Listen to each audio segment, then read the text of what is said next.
Hey, guys. Hey, what's up, Josh? Corey, you're there. Did Corey just set this up and leave? We're on our own. Is I that believe so, Joe. okay? Cool. And then you know how to guide these. I want to thank all the listeners for listening and welcome to Two for Talking.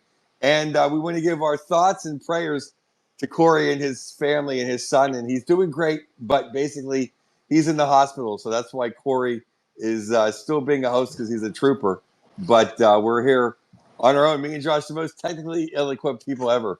We're up But there for sure. But yeah, glad Corey's son is doing well. He had a little procedure done yesterday, and Corey's obviously got his hands full with that. But Corey's a pro, so he still sets things like this up for us because obviously we're idiots and would not have a clue what to do. So thank you, Corey, and we're thinking about you and your family for sure. absolutely. So Mr. Yowie, go right ahead. Lead the proceedings. Yeah, I know what everybody's thinking right now. Like, why the hell don't the Penguins have a coach? What's going on? Um, it's a very fair question. I know a lot of people probably read what I wrote. I shouldn't presume you all read what I wrote, but I'm sure some of you did. I talked with Kyle Dubas a couple of weeks ago, and he specifically said that by June 1st, he wanted to have his coach. Well, I can look at the calendar and see that we're a couple of days past June 1st, Joe Bartnick. So what does that mean? Well, you know, I can only put two and two together here. But I really believe that this is synchronized with what's going on with the Boston Bruins. And Mitch Love is very clearly a candidate for both of these jobs. And I really think the Penguins are kind of playing the waiting game right now. I'm not saying with certainty he's number one on their list, but he might be. And that would explain a lot. It could be very well that the Bruins want him to be the guy also. And if that's the case, he has a decision to make. And, we're waiting for some dominoes to fall here. So that's my best read on it, Joe. And I can tell you, like, this is Kyle Dubas's thing. No one else in the organization has a clue what's going on right now. This is Kyle's decision and his alone, and he's keeping it pretty tight to the vest. So now is not to bring the other beloved franchise in town into this. Is this a we're we're waiting for Aaron Rodgers to make his decision as we're waiting for Mitch Love to make his decision?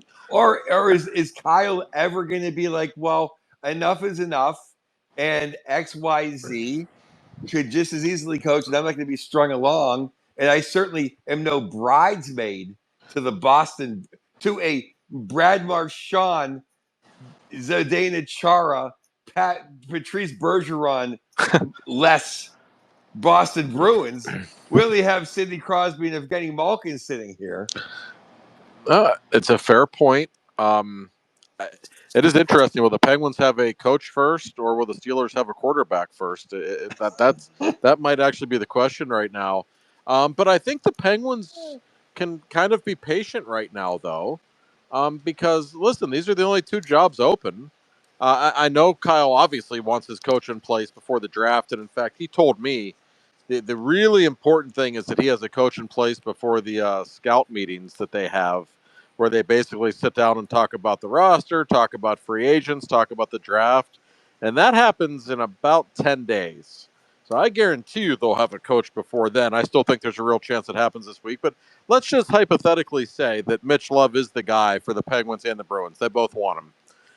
If he doesn't go with the Bruins, then the Penguins are going to get him.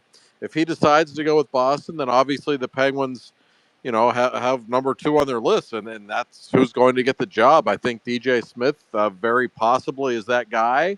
I don't know that for a fact, but the more and more I talk with people in the organization, that's the guy. So they'll be patient if indeed those are one of the two guys they want. They know they're going to get one of them, unless, and this is a long shot, but there is some buzz coming out of Dallas that Pete DeBoer might be in a little bit of trouble after not only the way that series ended, but some of the things that he said. Obviously, a lot of the players don't like him a whole lot. Now, if that would happen, that changes everything because that's a marquee job. That's a team that's ready to win. But I don't really think that's going to happen. So the Penguins can be a little bit more patient, even if it's driving everybody nuts. Well, the funny thing about Pete DeBoer is we just hope to get to a game 7 with Pete DeBoer. Yeah, when you're facing him, you're screwed if it gets to 7, but otherwise, yeah, it's a fair point. Well, you know what? I would never hire Pete DeBoer because he's another guy that trusts Casey DeSmith in a tight situation. I mean, he's the last guy I want to hire as a coach. It was unfucking believable, Joe. I was actually thinking about I was in Canada with my kids this weekend, and we're watching the game, and my youngest son Connor says to me, "Wow, Edmonton's already up 2-0." I'm like, "Wow." We were just like checking into our hotel, and then I look, and I see Casey DeSmith coming into the game. Like, what's he doing? Like, come on! Like, what do you think was going to happen when Jesus had that breakaway against Casey DeSmith, Joe? You know what's so funny about that whole thing? Should we even just wait? Should we still talk Penguins? Because I know of most of our fans want to talk. I can do an hour on that whole facade. I mean, is that not the worst coaching move since 1980? It was up there. Then they pulled Trachyak? Yes. I mean, that's all I thought about. Like, and I guarantee the backup Russian had more big game experience of winning than Casey Smith. First of all, I couldn't even believe Casey Smith wasn't hurt because it was the playoffs. I kept waiting for Ottinger to come back into the game. I was thinking to myself, like, all right, you pulled with him 3-2. Like, put the good guy back in. Like it's okay. Like, he'll handle it. It's a little unorthodox, a little Mike Keenan-like, but do what you have to do. No, yeah, there's no rules here, Joe. We can flip back and forth for the Penguins to the playoffs. And I mean, that was. And DeBoer is a really good coach, but man, if I'm playing for the Stars, he might have lost me with the way he handled that. He most certainly did. Because the first Casey Smith goal was he was his inner Penguin, first shot, first goal. Okay, then it's Jesus, it's a breakaway. But it was almost like it wasn't even. That was the worst breakaway move I've ever seen anybody pull, and he still scored. That was the move I pull in comedy hockey. Like, that wasn't a move. That was just it's this. It was almost like he didn't want. It was almost like Jesus didn't want to beat a kindergartner. Like, I stop the puck. And then the third one was just insanity. That was. That fluttering puck, that was like when they shoot the Nerf balls at you at the Hockey Hall of Fame. Like, you got to stop that one, Josh. I know. That was just pathetic. That was actually absolutely pathetic. I was laughing when McDavid scored the breakaway goal. You might remember it was the game a couple of years ago in Pittsburgh when the Fire Hextall chants first started. It was against the Edmonton Oilers when the Oilers just blew out the Penguins at home. And late in that game, McDavid had a penalty shot against Casey DeSmith, and he used the exact same move. And when I saw him do it, I'm like, oh, man, because great players like that, they remember stuff like that. They really do. I mean, I guarantee you McDavid in his mind knew exactly how to beat Casey DeSmith and how easy it was before. It reminded me one time Crosby scored against Pekka Rinne in a shootout years ago in Nashville. And I asked him about the move, and he said, well, I had a breakaway against him in Game 3 of the Stanley Cup Final, and I beat him on the backhand. So I knew he'd be looking for that. So I went back, shifted back to the forehand side. I was like, Jesus. Like, guys actually remember little details. Guys like McDavid and Sid do. So that was child's play for him to have his way with Casey DeSmith there, no question. Yeah, I think we should get back to. I mean, there's so much to talk about in leading up to our previews and our picks, ladies and gentlemen. But let's. I still want to dive into. There's so much Penguins going on right now. No, but yes. I mean, the rumors out of Canada right now, Josh, are that they're talking about Rust. They always talk about Rust.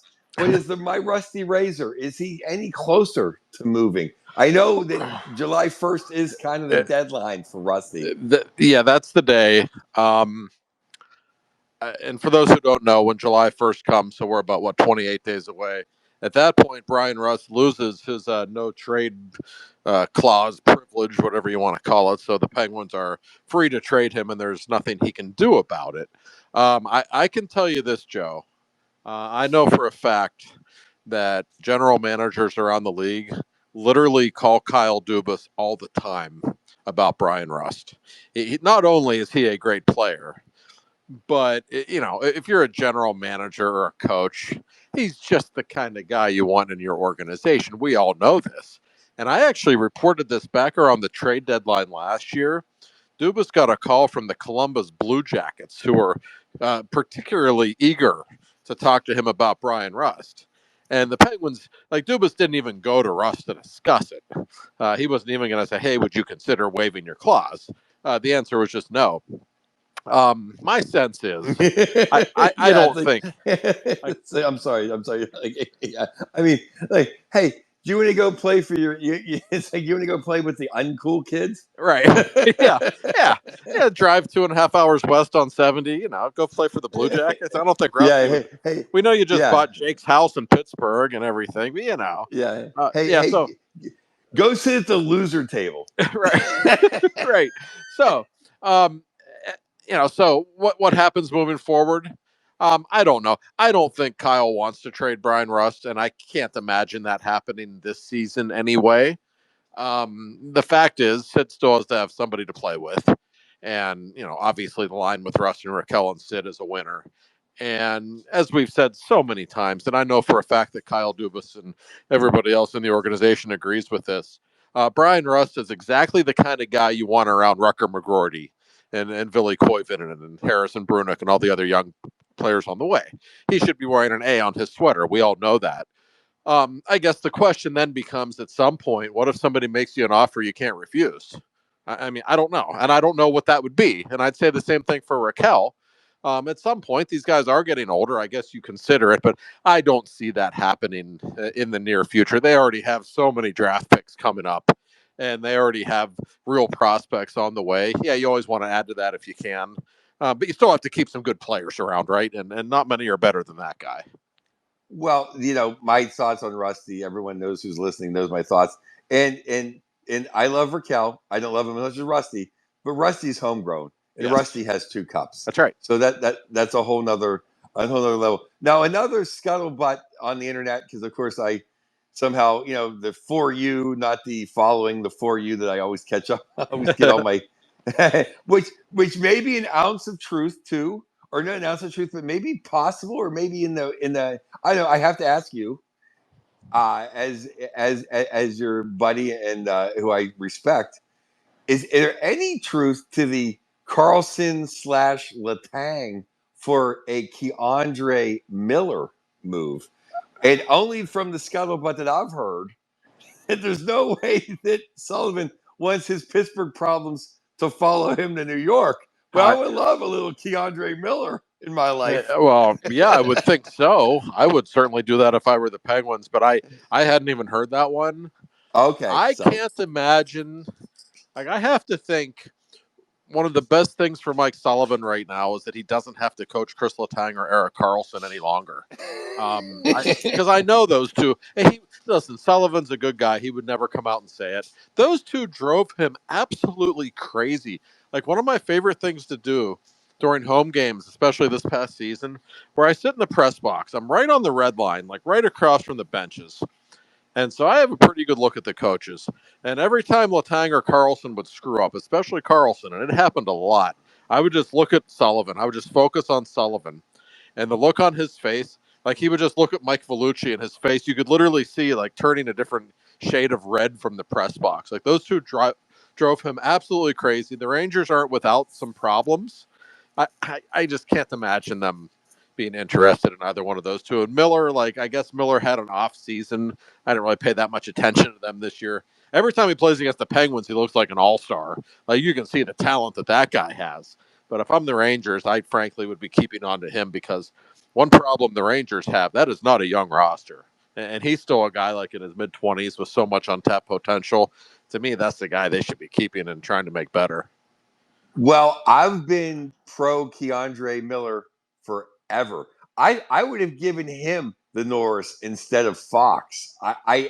But he definitely has had a down year last season, and he's definitely his highs and lows in his game. But he is literally Seth Jones. Like some good team and some good coach is going to get him in some deal where the Rangers make a bad trade, and he's going to be a superstar Yeah. for 5 or 6 more years. And I would love it to be Pittsburgh, but I can't. Sullivan's not taking Letang, and he's not taking No, Wilson. I just can't imagine that under any circumstances. And yeah, Miller has so much potential. That's the thing about the Rangers. Like, they have all these individual talents, and then you watch them play, and they can't really play defense, which is interesting. Well, they should be able to, but there's just been something wrong there for years with the way that team is coached. Josh, I've said this to you many times on air and off air. To me, the Rangers, the defense is worse than the sum of their parts. Yes, it always is. And none of them, they all, getting back to actually now, though, I think the Borgen guy and the other guy, because it's already, they haven't played in 3 months now, I forget. But they actually acquired 2 actual defensemen that I think will help them. And then they got Sully as the coach. But I thought last year's roster, there were 6 guys that loved to run the power play. They love to play up ice. They love the big hits and open ice. Right. They never wanted to clear the crease or work in the corner. They never liked to play actual defense. Yeah, it was like last year when they were in the playoffs. Like, Trouba was their worst defenseman.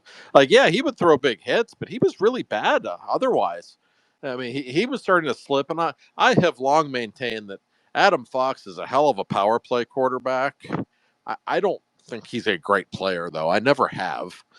He's a good player. He's not a great player. He's not in Cale Makar's neighborhood. He's not in a lot of guys' neighborhoods. I don't even think he's a top 10 defenseman. I really don't. I know some disagree with me on that, but I have a feeling you agree. Josh, if he played in Utah, he wouldn't have got 1 vote for a Norris Trophy. Right. Oh, classic New York. Yes. 1000% classic. He's a soft third defenseman on a really good team. You might be right. So yeah, that's. And speaking of the Rangers, I guess we should mention for all of you people excited about the draft. So what is June 3rd? So I'm looking at my little calendar right now. That means we're about a little over 3 weeks away from the draft, which means the Rangers only have 3 weeks left to determine if the Penguins are getting the 12th overall pick in this draft or if they get their unprotected pick in next season's draft. And everybody I talk with around the league and with the Penguins, nobody has a clue what the Rangers are going to do, because you can really make an argument for either way. It's not an obvious decision for the Rangers, and it's going to get interesting. And they have until 48 hours before the draft.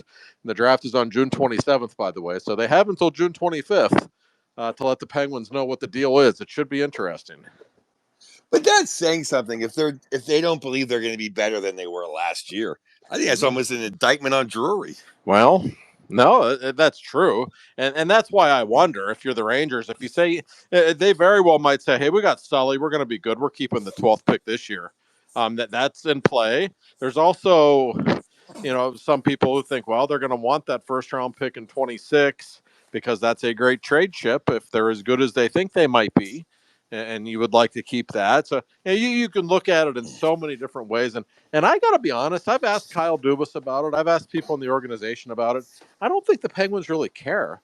I think that they think it's a win-win for them. If they get the 12th pick in this draft, great. It's the 12th pick. That should be a really good player. And if they don't, then the 26th draft, by all accounts, is the stronger draft. So even if the Rangers are better next year, it's still a really good pick. So I don't think the Penguins, I don't think Kyle Dubas is like losing sleep waiting to hear from Chris Drury. I think whatever he decides, they're just going to roll with it and be happy with it. Oh yeah, Dubas can't believe he got a first round pick for Marcus Pettersson. Right, that's the bottom line here. Yeah, he's thinking like, I'm playing with house money already. I got a first round pick from Marcus Pettersson and Drew O'Connor, for Christ's sake. Like, I've already won. Just tell me what my prize is. Like, what year? Tell me. No, 1000%. I wanted. We have Stanley Cup Final Previews, and I want to get back. I want to dip into though. What do you think of DJ Smith though? If he is going to be our coach, because I actually agreed with the Super G. Not actually. I usually agree with him on everything, but I thought Mark Madden had a great point, and when we've talked about here, you wrote the great column about it. About sometimes retread coaches. That's the best thing they learn their lesson the first retread. No, so that's DJ Smith. Is there any other names that come up?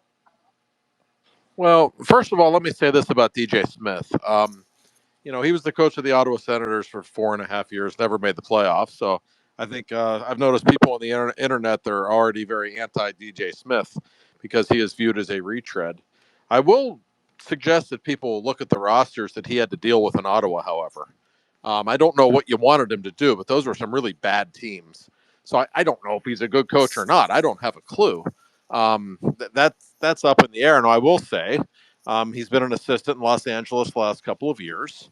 Things have gone pretty well for your mistress team, the Kings. And for what it's worth, Kyle Dubas knows DJ Smith really well. DJ Smith was an assistant in Toronto under Mike Babcock when Kyle Dubas was there. So there is a relationship there. He obviously has a really good feel.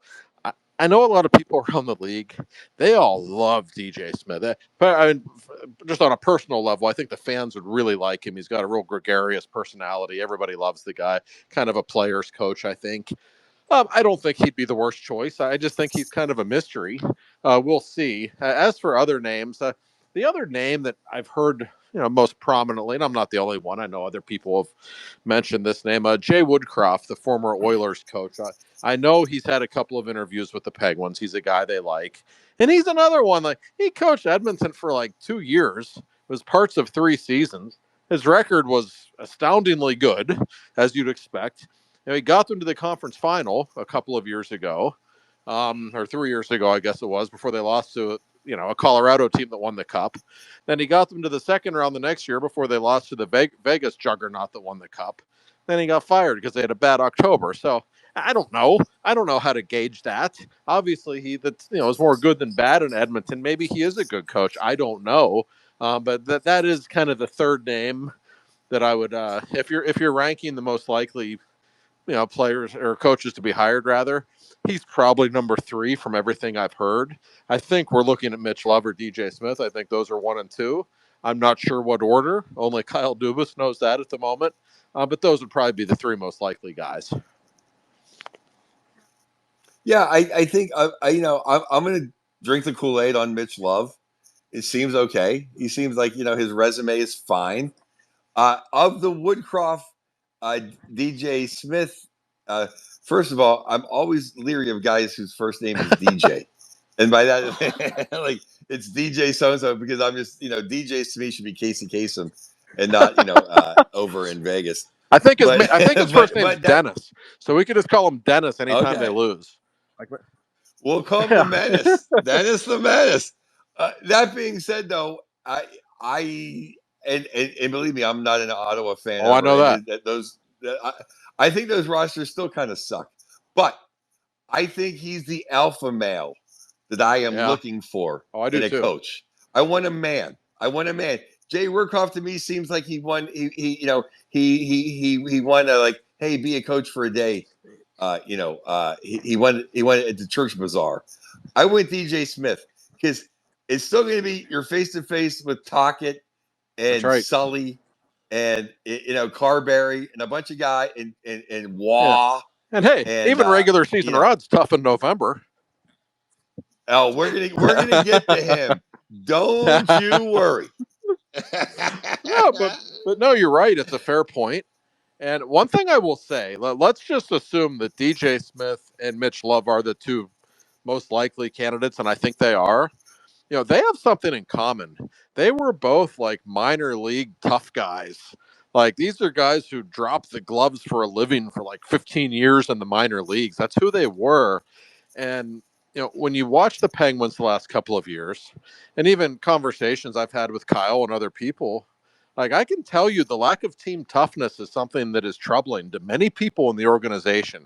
And I think those are 2 guys, given their resume, given the kind of players they were, I don't think they're going to stand for that. I think they want more team toughness. It's just the way that they coach. And I know Kyle Dubas wants that. I'm not talking about, bringing Jay Caulfield out of retirement or anything, but I mean playing a more physical brand of hockey, heavier hockey, having people step in when Sid's getting slashed all game instead of just standing there and watching him drop the gloves. I think that's the kind of guys both DJ Smith and Mitch Love are. I think that's a good thing. And I think that's something that's pretty important that Kyle has identified that he wants.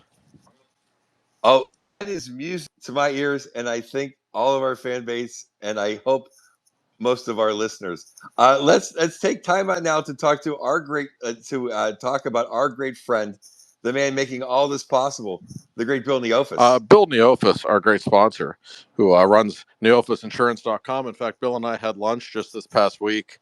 And Bill, it's great going out to lunch with Bill. He's one of those guys when you sit down at the table, he like the waitress or waiter walks over and takes your drink order. Bill will say like, "Hey, I'm having a Diet Coke, and by the way, give me the check." He's always the give me the check guy. Like I don't think I've ever paid for lunch. I feel bad, but he's a generous man. We appreciate that about Bill. It's neofisinsurance.com. Look them up, please. If you need insurance of any kind, they are the best of the best. It's a family-run business. I think they have 5 or 6 full-time employees that will talk to you any time of the day, whatever you need, any kind of insurance you can imagine. They've been in business in Pittsburgh since 1960. Very conveniently located in the North Hills, I might add. Real easy location to get to. So it's Neofus, Neofus Insurance.com. Look up Bill. He's the greatest. And if you want to, talk a little shit on the Capitals or the Flyers or the Bruins, Bill's your guy. Trust me. Absolutely. Thank you, Bill. And you're making all this possible, and great stuff from you. And it's the best. That's why we're doing this haphazard to make sure that Bill gets his plug. He's great. We love Bill. And all insurance needs to go through Bill in the office and talk a little Penguins. And maybe Bill will throw in the kicker. If Mitch Love needs an extra couple hundred, That's right. Well, maybe Mitch will need his insurance when he shows up in town. I mean, I think he would do. I think he and Bill would do very well together. Yeah, let's hook it up. Before, and I honestly, Josh, I don't know how a lot of people want to talk, and we love you guys. We'll get to you in a second, but I think we should jump into the conference finals, and then we'll do a wrap around, let everyone get their piece. Does that sound good to you? Absolutely. Okay, so first let's talk about the Eastern Conference Finals, and at least Rod didn't get swept. It was the gentleman's sweep. I know, and it was funny because they went up 2-0, right, in Game 5 in Raleigh, and I guess you're thinking maybe just for a second, is there a glimmer of hope? Then all of a sudden, like the Panther said, no, we are playing a far inferior team. That's enough of that.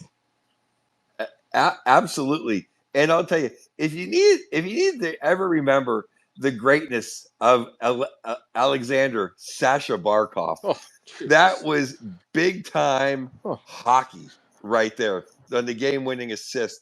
I mean, are you kidding me? Wow, that was absurd. Usually I don't like when anybody compares anyone to 66. I just find it kind of offensive. But Anson Carter after the game said that play was so great. That was like a Mario pass, and it kind of was. Like, now Barkov is the most underappreciated player in the game. I don't know how that's possible given the stage that Florida's been on the last 3 years, but he still is. Like, he's that great. And we talk so much about his defense, I think we forget about what an extraordinary offensive player he is. That was an unreal play, and what a finish by Verhaeghe. Just a brilliant goal. Right, and and it says about him as a human being that he lets the guys like the Chucks and the Bennetts and the Ekblads come in and be the personality and be the fire. He knows how good he is, and they all revere him as the captain. Like, it all goes through him, and nobody's inner tougher than Sasha Barkov. No, and you'll appreciate this. I remember it was maybe his second year in the league, back before anyone really knew who he was. That was when Pittsburgh's own Vinny Trocheck was still playing in Florida. And I was talking with him, and he said, "Hey, this Barkov kid?" I said, "Yeah." He said, "He's an unreal two-way player." I said, "Really? Is he going to be like a Bergeron type?" And Vince looked at me, he goes, "Way better." I said, "Really?" and he is. I mean, he really is. And there's a reason Florida almost never loses playoff series. And honestly, it might start with him because he's just the ultimate matchup nightmare every single series they're in. He's just that great. He, as I said, he's inner tough. He makes every tough play. He leans on guys. He's a big son of a bitch. Like, he really is. He is physical. You don't think he's physical because compared to Kachuk and Bennett, he's not off the reservation. Right. But he's just steadily leaning on you and beating you at every corner. No, you're right. There are no weaknesses in his game, and I still find that the skill level that he plays with is underappreciated, and it's because he does all the other things you're talking about so brilliantly that I think it almost distracts you from his ability to make a pass like he did to Verhage on the series-winning goal. This is a future Hall of Famer, no question. In my opinion, he's one of the 10 best players in hockey. You can rank him wherever you want, but he is really really special, and it's just really impressive what they did really in that whole post. I mean, what they did to Tampa, what they did to Carolina was just pure dominance. But also what they did, you fall down 2-0 to Toronto, then you're down 3-1 in game 3, and just to flip the switch the way they did. Only great teams can do that. And that's exactly what they are. Yes, and I think Kachuk is I think he's getting healthier. Might be. And now Yeah. he has a week off. You gotta love Bennett's game, Oh, and I just think they're rounding in the form. I mean they there is no weakness. Now that being said, Josh, you look out west, and is this Jesus' time? might be. He's got that look about him, doesn't he? He's doing the thing like whenever he scores a brilliant goal or does something great, like he doesn't even smile. Like he's so serious and he is so engaged and so fired up. He knows he's in his absolute prime. He is at the very peak of his powers right now, and he knows better than anyone that until he wins a cup, he's always going to hear about it. And the thing about McDavid, if you know anything about his past, he's never really won anything anywhere except for the Four Nations, if you want to consider that. He's always come up short in the OHL or the NHL level, whatever. And that's not his fault. I mean, look at he literally puts up, close to the same point per game in the playoffs that Mario did, for God's sake. Like, we can't exactly say he doesn't show up in the playoffs. That's far from the truth, and he often does it with an inferior group of teammates. No, he's got that look, and I'm struggling so much, to pick a winner in this series. I kind of go back and forth every day. I finally, we'll get to that at the end, I guess. But I mean, I can see why anybody would pick Edmonton because they've not had to play much hockey. They're rested. They're other than Hyman, they're healthy, and this guy's just on a different planet, Joe. Well, exactly. I've been I've been keeping my cards very close to the vest. I even written my column, and people are asking me today. I'm like, I have 12 more hours. No, it's insane trying to figure out who's going to win this series. I mean, because I really really love the way Florida plays, oh, and I love Maurice, and I love everything about them. But then I don't want to be a player hater and go against Jesus and Leon because I really want McDavid to have his yeah, cup because I don't want him to go through his career and not get a cup. It right. would be unfair, and he doesn't deserve that. But do I think they're going to be? I think Hyman is a huge loss. But let's get to what happened. Well, I guess we did kind of talk about the Dallas debacle, but I couldn't believe that. I mean, Edmonton is just taking it to everybody. Oh, I thought the Stars were so disappointing in this series, especially when you consider the way they won Game 1 when they came back and pulled off a stunning comeback. Like, you would think some momentum would be generated from that. I think anyone agrees that top to bottom, Dallas's roster is far more impressive than Edmonton's. And for them to not only lose 4 straight, but to basically get their asses kicked in all 4 games, it wasn't a very good look for the Stars, quite honestly. No, Their big names in particular really disappointed. I don't expect you to play McDavid or Dreisaitl's level, but I expect a little more than what we saw. and Robertson woke up. He did. You know, No. I think I mean, you talk about Wyatt. I mean, Wyatt was like he was a minus 14. Yeah, what You happened to know, him? I mean, I don't know. And Duchesne disappeared. Sagan, I think, had one well, and goal. even Rantanen had his brilliant few games, but then he got quiet again too. 1,000%, and kind of bad Ottinger, the Ottinger who does not do good in the playoffs or gets tired, which is why. And you can roll the tape on both of my podcasts. I said in October the chink in Dallas's armor is they didn't get a backup goaltender, and they're going to wear Ottinger out. That's exactly what happened, and he does have he That's has a exactly history of what wearing happened. out. What impressed me though, and this is why, impulsively, I just want to say Florida's going to win the series because I think top to bottom they're so much better. But you do have to consider, yes, McDavid is on a different planet right now. Draisaitl is Draisaitl. But I've been so impressed with how Edmonton has played defense. Like they have been so sound. They're not giving up odd man rushes. They've been much better in front of their net than I ever would have imagined. Like the whole team has elevated its level of play significantly, even though I don't really love their roster. And I thought their roster last season, frankly, was better. And I think they're going to miss Hyman a lot. I still just look at how they're playing, and it's just really high level hockey. I agree with that 1,000%. The Fogels and everybody else, the three guys they lost were better than the guys they brought in, and Frederick has not shown up yet. But you know what? Janmark is playing his good game again. Perry is Oh, dipped in the fountain of youth. he's been incredible. The Yeah. Nuge is playing hockey, Yeah. and I think they're gonna miss. I think they're gonna miss Hyman. There's just something about that team, though. I almost can't go against No. Edmonton right Well, now. and the first two games of the series, Joe, are so interesting to me because Florida's like 8-2 on the road this postseason, something ridiculous. So they don't mind playing on the road, and yet Edmonton in that building, when they start flying around like they are now, they're really, really hard to beat at home. I mean, incredibly hard. I see it even in the regular season. Last few years, the Penguins have been there. You, when they're engaged and that place gets a little noisy, like I'm telling you, they are a buzzsaw.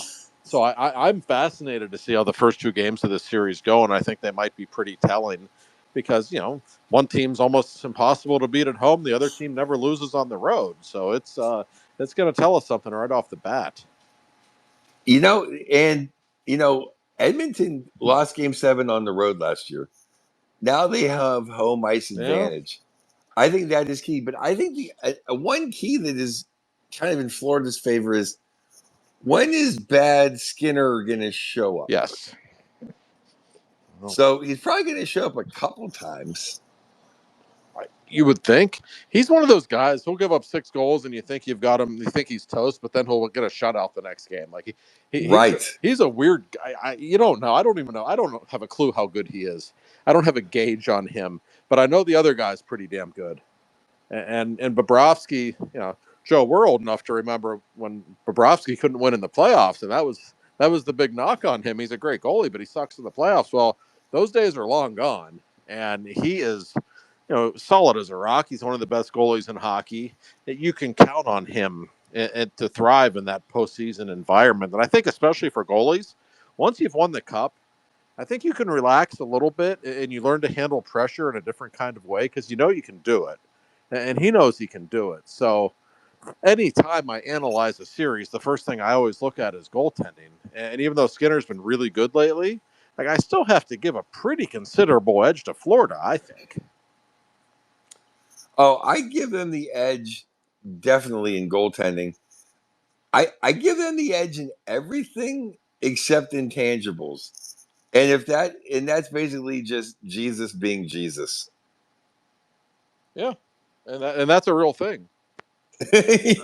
Yeah, because once twice in the Western Conference Finals, he just said no f that Oh, and took it over. right.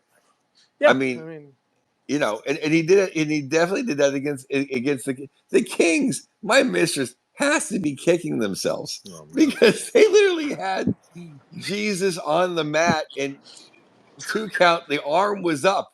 It was like it was done, and they let him off the mat, and they went out and destroyed Dallas and destroyed Vegas. no, I mean, and the thing is, McDavid didn't just take over. Like like I said earlier, that Dallas team on paper is a sensational hockey team. They were both of our picks to win the cup. They were a lot of people's picks to win the cup, and he made it look easy. He just shifted into a gear that nobody was going to stop. That's something that you have to consider, and he's rested. This is one of the greatest players of all time who's never been more eager and hungrier to win a championship. That is clear. And that's a frightening thing. And yet, on the flip side, is there a better team? Is there a team better equipped in the NHL to stop him than Florida? Probably not. You can put Barkov against him. You've got a Hall of Fame goalie. You've got one of the best blue lines in the sport.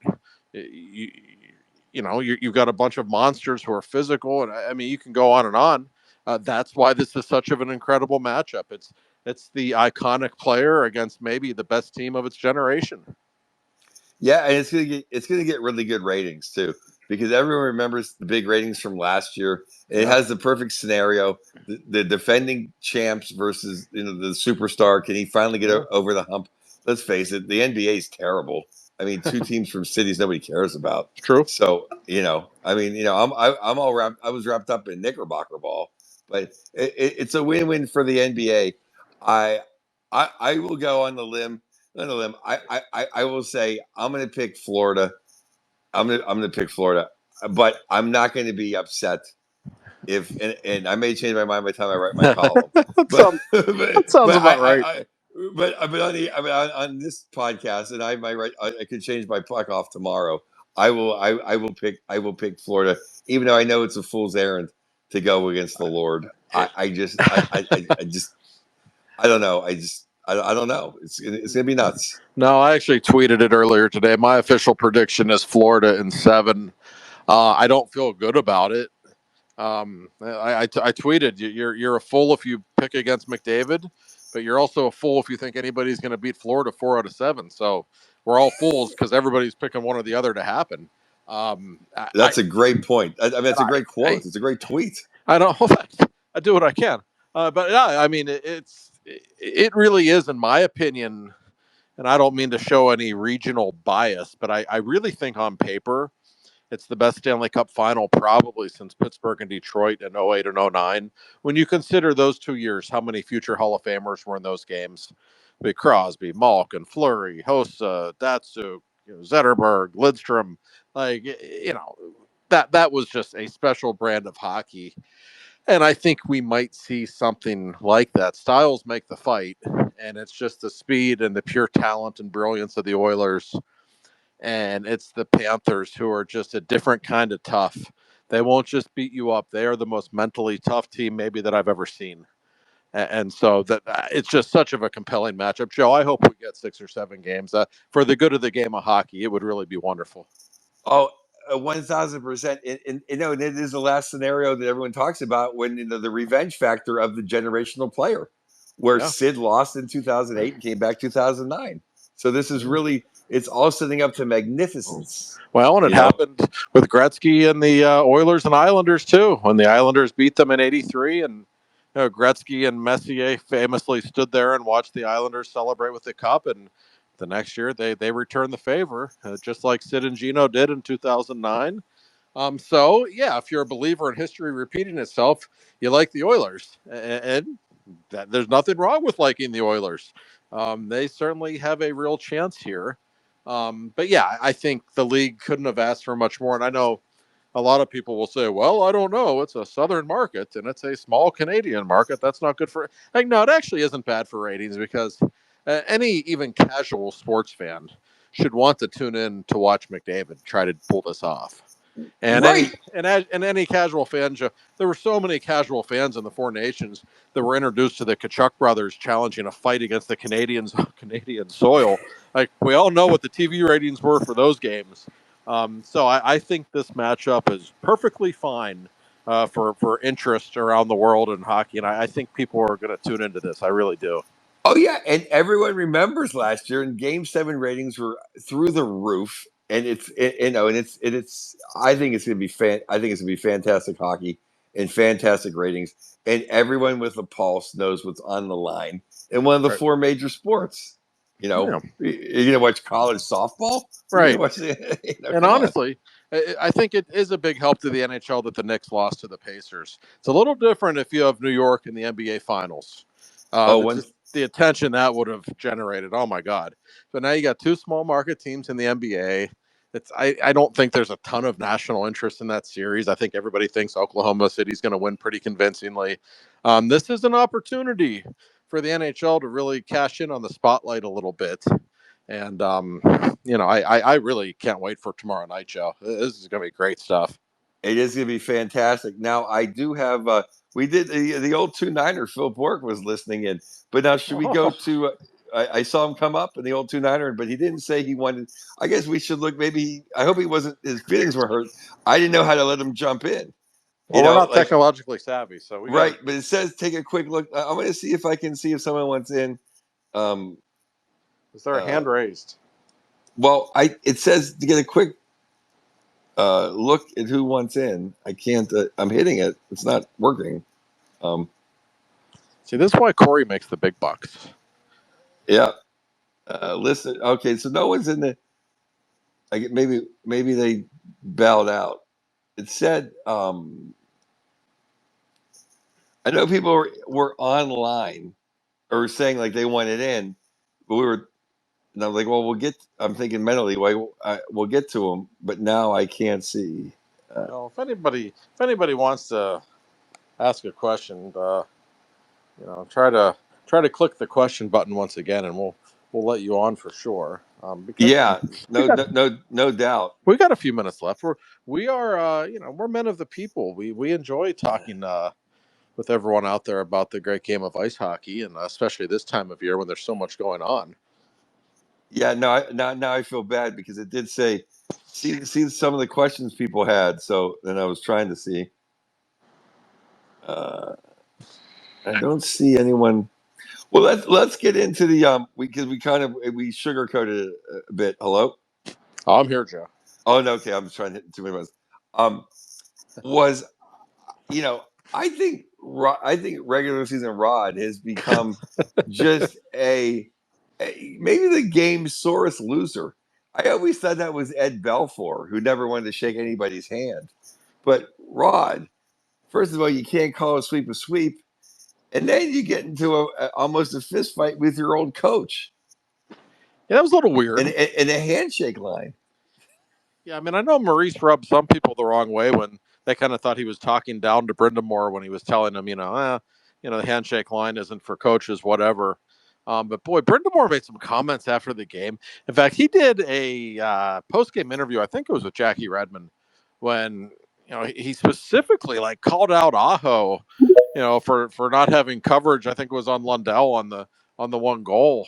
I'm like, geez, that's kind of harsh. Like, you've already started to develop a reputation for not being a favorite of star players. Now you're going to call out your biggest star. It's kind of weird. Yeah. Hey, let's. I think I agree with you. And then we get to the Boer's bad words, but we got Rutsberg. See if I can get you here, Rutsberg. Hey guys, appreciate you guys doing this. No hey, thanks for having us. Yeah. Hey Josh, what are your thoughts on Raquel and Rust? I've seen a couple articles you've had, but any chance we move either of them just given their values so high? There's always a chance for sure. Like I said, I think if somebody makes them an offer they can't refuse, they have to consider it. I think Raquel being traded is still more likely than Rust if I had to pick between the two. I can tell you this. A lot of people were upset that Raquel wasn't traded back at the deadline because we saw the prices that some of these average players were going for, and there was this assumption that Dubas could have made out like a bandit for Raquel. I've been told that the offers for Raquel weren't as overwhelming as you might have expected. And not that they really wanted to trade him, but that's one of the reasons they didn't. They weren't really that blown away, I think, the way they were expecting to be. Now, if Raquel puts up another season like he did, like if he's got 25 goals at the deadline in February and the Penguins are 10 points out of a playoff spot, could I see him traded then? Yeah, probably. That wouldn't shock me because I don't, last season was a career year. If his numbers go down a little bit this season, that probably doesn't exactly help his value. He has another big season. Boy, then it might be hard not to trade him. But I think in terms of this summer, there could be some trades for sure. I think you'll see Kyle be pretty active and pretty aggressive on the trade market. I don't know that it will be either of those two, though. I find that hard to believe. Awesome. Thanks. Oh, thank you. Thanks, Rutsberg. Well, we figured that one out. That was Yeah. good. Anybody else? Come on in. Yeah, don't be shy. I mean, Yeah, don't be shy. We don't bite. yeah. Now let's get to what do you think of DeBoer doubling down on why he pulled Ottinger? He could have really just kind of threw baking soda on the fire, but he threw gasoline on the fire. And I don't know if you saw the press conference, but I thought Ottinger handled himself very classy. Yeah, he did. Hey, Ottinger's a really good guy. And listen, Pete DeBoer's a good coach. I can tell you, there's a lot of people around the league that don't like him. And there's a lot of players that, he kind of rubs them the wrong way after a time. There's a reason, even though he's a good coach, he's coached about half of the teams in the league at this point. He wears out his welcome. He's got an old school side to him that the new age players don't care for very much. And I didn't like the way he handled that at all. I thought he really screwed up, especially with Ottinger. And there's certainly some reports out there and some word that a lot of his players are not real thrilled with him right now and might not be all that interested in playing for him moving forward. So that's, if indeed that's true, man, that's something to keep in mind, because if that job would have, if he would get fired, and I don't know if he will, but if he would, boy, does that become like a top 5 destination job for any coach, because that's a team that has a roster that's ready to win. They're in a great city. A lot of people would want that job, Joe. Well, I hope that we go to Aileen the Dream Nazardine as well, Maybe, yeah. who I've been begging to be the Penguin coach. But I'm satisfied with whoever we get. I'm as long because I said 2 weeks ago or last week if Sid's happy, then I am happy. That's right. But I just thought you don't have to bring up his historical record after you pull it. It also, as that press conference was, nobody liked how it's one thing to come to the bench and then go to the locker room. He skated halfway back to his net, Right. and that's what everybody did not like, including myself. All right, Yeah. Marcy, I'm going to try to hit you. I know you want in, so Marcy, here we go. You and Marcy. Oh, hi. I was wondering, I heard the name Maxim for Russia. Is the Pen still in on him? And what's up with the coaching search as of late for a deadline to decide? Well, thank you for the question, Marcy. I'll start with the coach situation. For those who weren't in at 10 o'clock when we started, I mentioned this. Kyle Dubas told me 2 weeks ago that he wanted to have his coach by June 1st. And June 1st, of course, is come and gone, and there's still no announcement.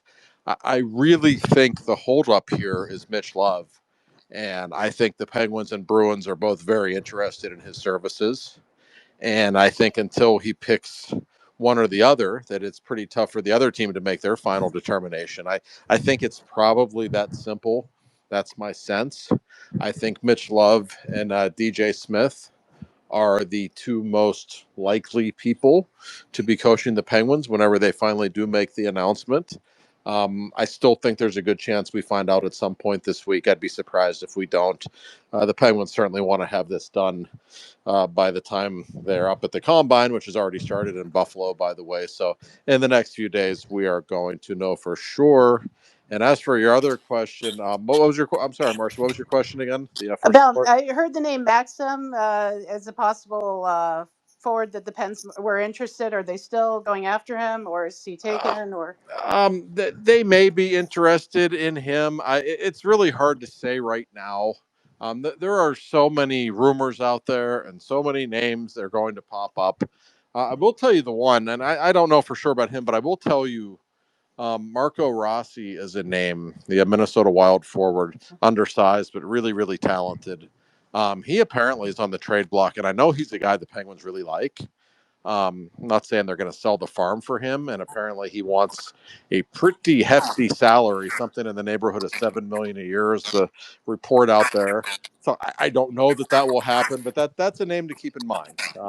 They are looking to acquire young people. They don't want to go on, the free agency day and give a 32-year-old guy $10 million a year. They're not going to do that. But if a young guy like Rossi is indeed available, that's somebody you might really see them go after. All right, thank you.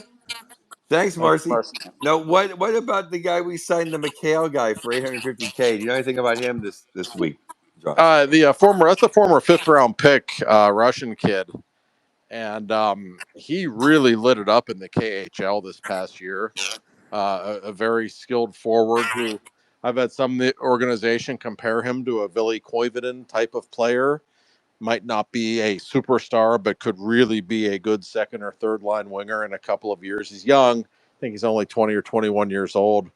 But he's a guy who was, I think, a 5th-round pick, and his stock has really risen since they took him, especially in the past year. I know my good friend Jesse Marshall loves him, and a lot of people who, get into the draft and who like to pay attention to the prospects, that he's somebody who's very much on the rise. So that's certainly encouraging with where the Penguins are. The more thought, the better. All right, let's go to Preserve. Hey guys, thanks for thanks, Preserve. Thank you. Thanks for doing this. I find Sure. this more entertaining than almost watching YouTube podcasts to get our content. This is kind of fun. Thanks. Oh, anytime, absolutely. What's on your mind? I can't believe this is on my mind, but the coaching handshake line. I think coaches should be in the line when the cup is given out. Prior to that, let them shake on the side, sort of like college coaches do, and let the players shake it out. But for the final, all the drama, coach. I think that's the place to do it. That's it. If I'm not mistaken, that's how it used to be. Like when the Right. Penguins won the Cups in the early '90s, I don't recall Badger Bob or Scotty being in the handshake line. Back then, the coaches all just kind of shook hands. I don't know exactly when that changed. I don't really have an opinion one way or the other. Right. It doesn't bother me. Though, speaking of the Stanley Cup Final, kind of along those lines, what does drive me nuts, Joe? I don't know if we've talked about this. Really pisses me off. I don't even know when it started. But now the celebration with the cup has become so boring when they just stand there and like the most tenured guy gets the cup first, and then they go down the list. Like back in the old days, if you watch like the '91 Penguins, like Olfie ripped the cup out of Mario's hands. They were like fighting for the cup, and it was pandemonium. It was way more fun to watch. I wish it would get back to that. That is my pet peeve is when a network cuts away. Because I'm one of the guys that has to watch and keep notes of who touches it before the next. That's right. Like who has seniority. Tune into the NBC Sports Network to watch the Cup celebration. I think that's what they used to do when it was on right. NBC. Yeah, we have to go to the local news. Like, oh, yeah, you see the captain and the assistant captain, and it cuts out because that it does mean something to me. I love watching that, and everyone's first touch of the cup, the rookies. But I agree with Preserve though. I don't have a problem with the guys on the bench. The coach. Like if it's like Sullivan and Vellucci, okay. But I don't need to see the assistant video guy out there shaking Barkov's hand. Like enough is enough. You got the scratch guys. 60 people shaking hands. It really should just be for the players. So in that way, and I always kind of do always go on Maurice's side. I do agree with Maurice, and enough's enough. No one, 90 people have to shake everybody's hand. I love Paul Maurice. I pretty much agree with everything he says. I do too. I was down in Florida covering the Tampa, Florida series for the Athletic back in April. And every press conference, I just find this guy wildly entertaining. In fact, I was down there in September during training camp. I just happened to be down there for personal reasons. So I skipped over to Florida practice for a couple of days. And Maurice walks into the area and he was ready to take a hockey question. And first, he looks at us. He says, "No, first, before I start with the hockey questions, I was hoping we could talk about what Godfather movie you prefer the most." I'm like, like this guy, what the hell's going on with this guy? He's just a different kind of bird. I think he's a Hall of Fame coach, though, and so entertaining. I can't get enough of him. All right, we're down to the last couple minutes here. Anyone wants to jump in? And I'll tell you, I see Arnold Slick from Turtle Creek. So you jump to the top of the line if you have anything to say. You got to respect that name. Absolutely. So jump on in. Anybody has something to say? And don't be shy. Even if your question sucks, we'll give a nice answer. There are no bad questions. That's right. There are only dumb answers from me. All right, we got Ned. Ned, here you go, Ned. Ned, come on down. Hello. Oh my Hi, God, Ned. Ned, your voice is deep and manly. You must be. He's 7 foot tall. What would you expect? I'm 7 feet tall, 375 pounds of Aliquippa, born and bred, Steel City, fire, thunder, and fire, my friends. So obviously now, if I had a voice that sounded like this, you'd think it was weird. We would. So What's up, Ned? yeah, What's on your mind, buddy? I always let you guys do these. These are a lot of fun, so thank you. And Josh, you're always so insightful and knowledgeable and everything, and these are great. And Joey, your enthusiasm, the passion, the heart and soul, you wear it on your sleeve, and it's just a lot of fun. So kudos and compliments. Love you guys. Oh, Thank thanks you. for listening, Ned. We love you guys. Yeah, man. So my thing is, I wanted to jump on something that Joey said earlier about the Oilers and about McJesus. You said something about you didn't want to be a player hater and root against him, and you said, don't want him to miss out on the cup that he deserves. Okay, now let me jump in there and say that, in my humble opinion, no player deserves a Stanley Cup until he wins the damn thing. And so at this point in McDavid's career, he does not deserve a cup. Sidney Crosby didn't deserve a Stanley Cup until Gary Bettman handed it to him. And so my question is, what does McDavid have to do in this series? I mean, he could score 100 goals. What aspect of his game does he got to block more shots? Does he need to take more hits? Does he need to get to the front of the net? What more can McDavid do to get over the hump? And then also sort of a sidebar part B to the question, when you saw the Penguins and Sid win their cup, there were so many supporting cast players that played such a big role. So he doesn't do it without Kunitz. He doesn't do it without Hornquist. He doesn't do it without Gensel. And so what other Oiler, maybe other than a Draisaitl, what other Oiler has to step up and do something special? And I'll let you guys fire away. Ned, I thank you for pointing out what you just said. What a great question. Of all the great questions we've had, that is a great question because you know what, Ned? Last year, he didn't deserve the cup because he got all the way to the front door and then 0 points in game 6, 0 points in game 7. So you are exactly right, my friend. That last year he did not deserve it. Although the Canada, those ladies up there gave him the Conn Smythe because that's what they do. They have to celebrate him. But he's absolutely right. Last year he didn't. But I just don't want to see him go his whole career. I hope he does earn it, Ned. I guess that's a better way of saying it from my perspective. Well, first of all, I'm not going to argue with Ned, and it's not because he's 7 foot tall. It's because he's from Aliquippa. There you go. I don't mess with people from Aliquippa. First of all, but no, I mean, Well, what Joe said. Aliquippa ain't Disneyland. Let's be honest. No, God bless it. It's not. But let's be honest here. Joe made the point. You asked what McDavid needs to do better.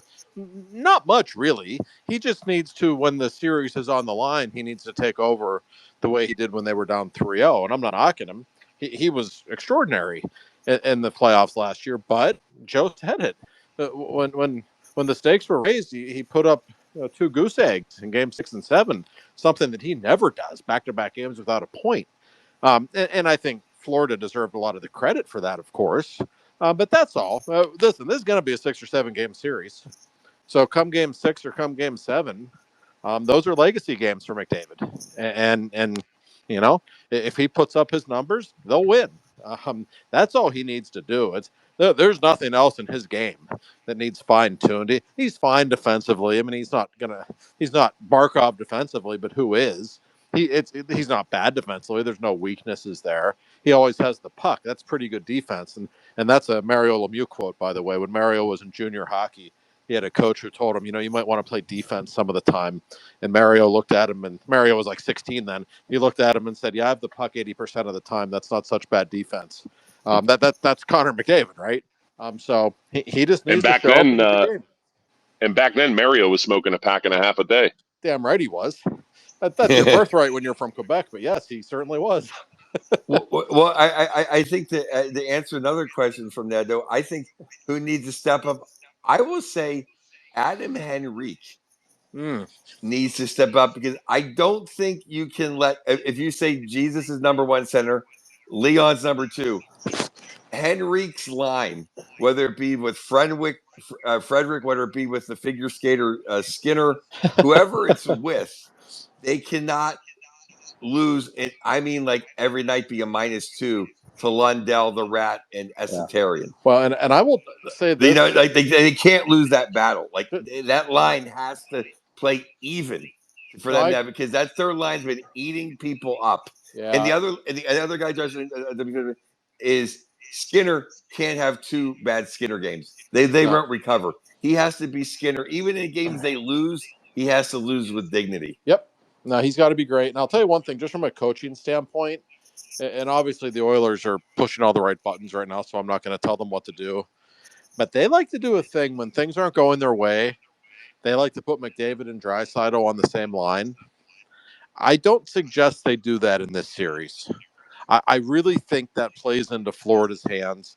As great as those guys are together, when you have shutdown players like Florida has, I don't think they're going to let that line go crazy against them. And it just makes it so much easier if those two are on the same line, because look at the mismatches they have everywhere else.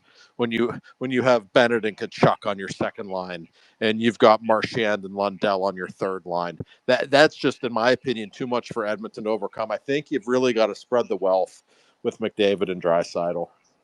That and as well as we saw it go 7 games, you can't burn these guys out. That's why it's so important that Janmark and Henrique can at least toe the line, because you can't burn those guys out. Because we said it at the time last year, they did. Leon and Jesus ran out of gas. Yeah, it was kind of, even though the score was 2-1. The final 10 minutes of Game 7 were kind of anticlimactic because they were dead. They had nothing left, and he kept throwing them out there every other shift. And I get it. You know, they're two of the best players ever. I understand that. But, yeah, you said, and Ned said it earlier, like, the Penguins don't win those cups without Chris Kunitz and Patrick Hornquist and Max Talbot and Brian Rust. That's reality. Like, in the classic 2009 final against the Red Wings, Sidney Crosby only had 3 points in those 7 games. He didn't dominate those games, but those were very low scoring. It was like very entertaining, but very low scoring games. But you need the role players to step up. Everybody knows this. That's as old as hockey is as old as the reality that you need your role players in these games to be really good. And that ultimately is why I favor Florida. I just think they're so much deeper. I think that probably plays into their hands a little bit. Absolutely. Hey, Ned, anything else you want to add? Well, quickly, I'll say on the way out that don't sleep on Indiana Pacers. Joey said another thing I seized on. He goes, 2 towns that nobody cares about. I was like, oh. I was like, the people in Indianapolis will love that, and our friends in OKC. But so our man TJ McConnell, he's a Pittsburgh kid. That is so true. we got Chartiers to. Valley. Yeah, we have a rooting interest. The McConnells are like basketball royalty around here, and so we have a local interest in the local kid doing good. And he's a heck of a player. He's a lot of fun to watch. He really gets after it, like you'd expect a Pittsburgh guy to get after it. He's got a soft touch, can shoot the ball, and then he's excitable too. So it's the he'll talk shit out there and get under your skin too. So it's just it's a rooting interest. So don't sleep on the NBA Finals just yet. Now, I'm rooting for the Pacers. I went to high school with all the McConnells, and I went to his dad's basketball camp. He is big, the nephew of the TJ legendary guy. Susie Oak. Yeah, Susie's nephew, Susie right? went to my high school. Yeah, I know. Yeah, that's great family and great kid. But yeah, he is. I saw him play in it's high school. He was incredible then. So he has certainly had quite a career, no doubt. Yeah. Anybody else? Anybody else? Thanks, Ned, for everything. Ned. Love you guys. Love you guys. Jump in Talk next soon. time. Thank you, guys. The big Ned. Don't mess with Ned. Ned's our enforcer. He's another California guy, such as yourself. I think Ned lives in California now. Oh yeah, he's. I met him at a Kings game 10 years ago, and I was rather intimidated by the man's size. He wasn't kidding when he said he was 7 foot tall. I bet. It's so Corey. Corey, are you listening? Corey, is this all being recorded? Is our best podcast in the last 10 years not recorded? I know. It's been magnificent. I mean, I hope it can be recorded, because otherwise I hope everybody, It's like being at a game it's like the Immaculate Reception game. Like, everyone says they were there, but I don't know. Right. This has to go in the feed. Corey, can you hear us? Corey's I don't busy. know. Oh yes. Okay. So I think we have nobody else wants in. We can wrap it up. Do we have any parting Yeah. shots with Corey? Any Well, Corey, do you have your pick? Can you speak, Corey? He Yeah. gave the thumbs up. I don't know if Corey's going to speak or not. I will tell just a little programming. Corey is going to say whoever. Corey's going to pick whoever wins. That's right. He's going to take the Oilers just to be different than us. He was living so high when he was his living Maple so. Leafs pick. I know. Oh, his Maple Leafs pick. Yes, he was. But, yeah, quick programming note, though. We're going to try to do the traditional podcast at some point, maybe this weekend, whenever we know who the new Penguins coach is. We will certainly devote a podcast to that at some point, hopefully in the next few days. Not tomorrow, but we'll certainly be back to the regular format ASAP. But given the circumstances with Corey not being around tonight, we figured it was easier to reach out to everybody in this format, and I think it worked well. Yeah. Oh, absolutely. No. Now we got it. We got to know. He's taking the wait. Now we have a request. Let me see here. We have a request. We have Corey says, "I'm picking the Oilers. Yeah, I pick against them every time." So there we go. There you go. That's the official pick of our wonderful producer. And I don't want to let Bobby go away. Bobby here. Bobby, one more caller. Yeah, one more caller. Go ahead, Bobby. Thanks for joining us. Hello, Bobby. Yeah, can you hear me? Yes, sir. Go ahead, Bobby. Oh, cool. Yeah, so listen, I've been seeing a lot of kind of arguments on Twitter back and forth about this, but curious your thoughts on if he becomes available, if the Penguins should or shouldn't go after Mitch Marner. I'm going to let Joe go second because I know how he feels about it, but I don't think they should. I think he's a hell of a player. I know Dubas likes him. I know he and Sid are buddies. I don't think the Penguins are ready to be a contender yet. And until you're really ready and until you know which young players in your system are good to go, I just don't think it makes sense to give a guy $100 million contract. So I would be very surprised if they are in on the Marner sweepstakes. It wouldn't totally shock me because there are some relationships there, but I would not expect it. Bobby, the last guy I won is a small, soft guy that doesn't come up big in the playoffs who wants a lot of money. That's all I'm going to say about Mitch Marner. Yeah. I mean, he's a hell of a player, but I just don't think he's what they need.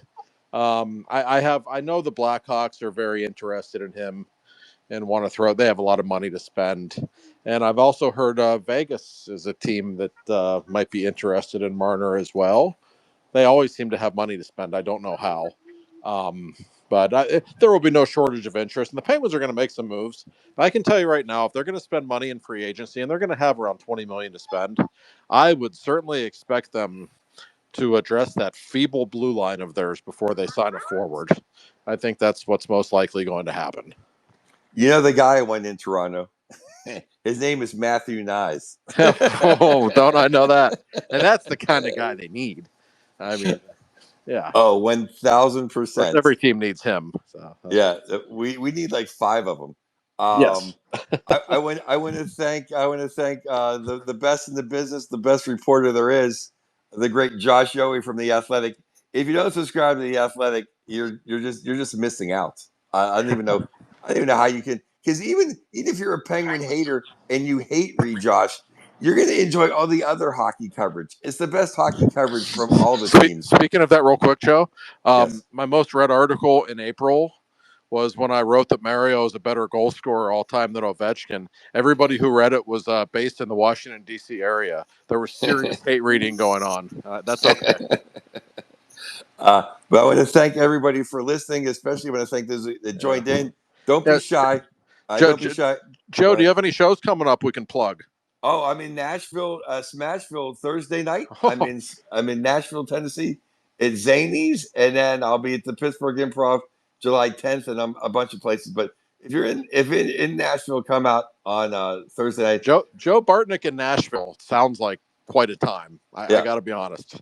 It's gonna be fun. Boy. It's gonna be fun. So, and I want to thank Bill Neofis for everything he does for us. And Corey, give me a thumbs up if it's being recorded Absolutely. and we can end. Okay. All right. Thanks for Well, listening, everybody. Thanks for listening, everybody. And we hope and pray that everything's great with Corey's kid. And we'll be back to our normal idiotic self as soon as possible. Good night, everybody. Good night.